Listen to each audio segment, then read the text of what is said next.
ito, lagayan kaya ito ng silencer. Kuha ng surveillance video ng Regional Intelligence Division Special Operations Unit ang aktual na pag-aayos ng baril ng kanilang target sa Unisan, Quezon.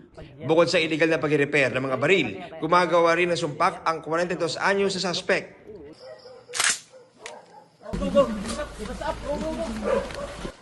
Sa bahay na ito siya na corner. Nakumpiska sa kanya ang isang caliber 38 na baril, isang kalibre 45 at isang sumpak na ginawa raw para sa isang kliyente. Meron nga mga shooting incidents dito sa Bundok Peninsula, dito sa Quezon. No? And may mga nahuli tayo na mga suspect and nakita natin na yung mga ginagamit nila na firearm is itong sumpak. Meron din tayong mga firearm na nahuli sa kanila na walang serial number. Doon natin nalaman na ang gumagawa nito is local.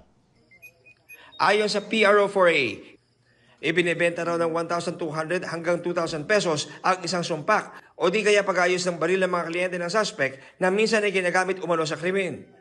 Ito po ay illegal, no? Walang permit, walang lisensya itong gumagawa ng mga sumpak at saka mga paltik. Napakalaki ng tulong ng community kung saan nahuli itong suspect natin dahil sila mismo ang nag-report, no, sa ating mga kapulisan at nahuli nga ito dahil nga kung minsan nagpapaputok yung suspect doon mismo sa loob ng kanyang bahay para i-test.